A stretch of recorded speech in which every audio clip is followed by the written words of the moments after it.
It's me again. I'm gonna talk to you about a Halloween fan movie.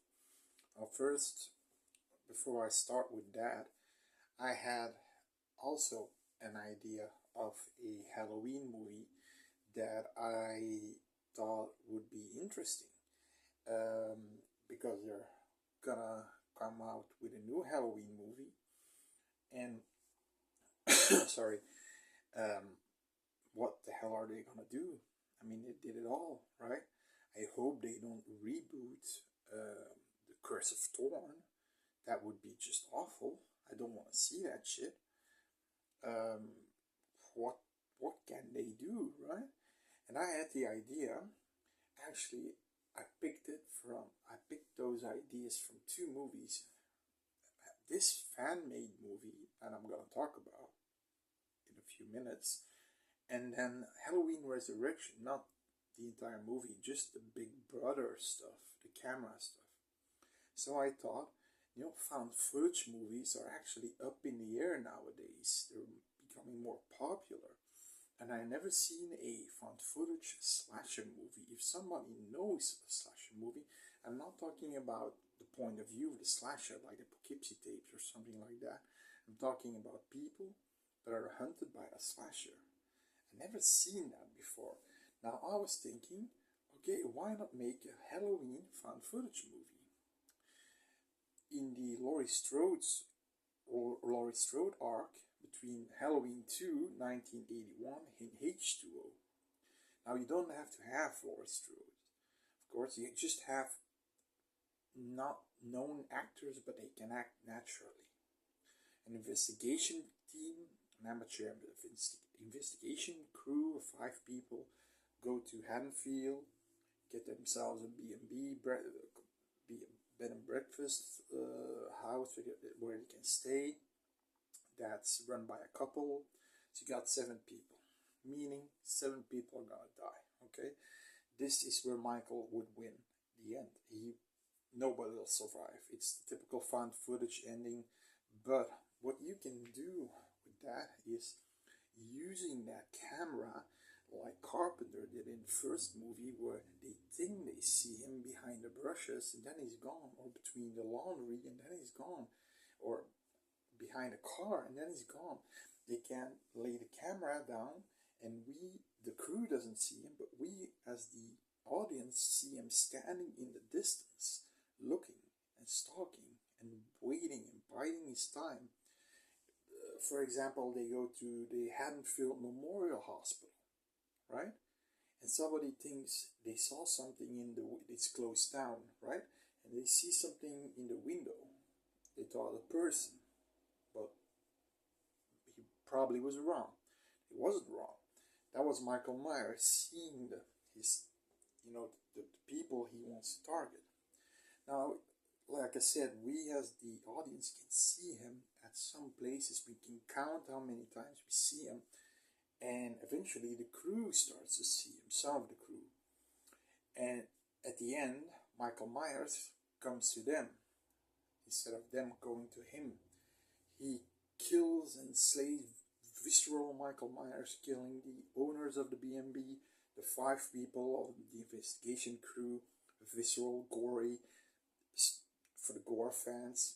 And then he finds something like a piece of paper with, let's say the camera has fell down like this, and he finds Nurse Marion, the assistant nurse of Dr. Loomis, who is in the first movie, the second movie, H2O, it starts with her, and her address. Now he knows where she lives. Now he has a new lead. That was the investigation team's lead to go after next. That's how we get a nice segue in H2O. That would be a cool idea. I think that would be a cool idea. You can't make sequels from that, but that would be a cool idea, I think. Now, talking about this fan movie. This movie is called Michael Myers Absolute Evil, documentary / found footage. It's also an investigation crew who's interviewing these people that knew the Myers family, the Strodes, the people during the events of that god awful night where he killed everybody. You know, the younger people in Annie, Linda, Bob, and when the Haddonfield Hospital where he killed everybody, and they're talking about it. And it's a little bit like Horror in the High Deserts. If you've seen that movie, you know what I mean. There's first interviews, an intricate story, creepy story, cool, good entertainment story, you know? And then at the end, we get a piece of found footage. Same with this one. At the end, 20 minutes, the last 20 minutes, they go to the closed down Haddonfield Memorial Hospital. But they go to check out ghosts with a UV meter. They think they're gonna find a ghost of Michael Myers. What they find isn't a ghost, but a pretty lifelike Michael Myers living there. And they are getting killed one by one. Even one in Dr. Mixture's office. So this movie is more made for Halloween fans. You know, us Halloween fans who know, because they're talking about specific things that happened in the first and the second movie. Mainly those two movies. And it's cool. It's really cool. It's an hour and 30 minutes long. Last 20 minutes are found footage. 4 people go in the hospital. And like at some point, the guy is standing there in Dr. Mixture's office. He goes and says, "This is Dr. Mixture's office. We don't get any ratings here of a ghost. Oh, I'll fix the camera."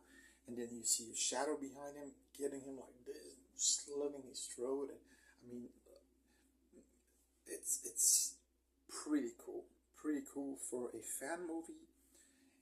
And that's where I got the idea. And then Resurrection, because of the Big Brother stuff. Remember when they wanted to make this show? So yeah, I think that's a great idea. And this one really, they did their jobs. The interviewees really did their jobs. It's a pretty good fan movie. But it's a fan movie for Halloween geeks like me. So because I think if you go into this movie, you're not gonna understand some things or what that you have to see in the first and the second movie probably a few times to, okay, this person was that person's friend, like a friend of Bob who gets the knife in the chest and he hangs there when Michael does that head tilting thing, you know, and so on. So I'll put a link. It's on YouTube, but there are a lot of fan films of Halloween, but this one stuck out. So I'm gonna put the link of the movie, just copy and paste it in the search engine of YouTube, and you can see it. Give it a try. Maybe you'll like it. It's something new. So there you go. Hope you liked the video, like it, and see you next time.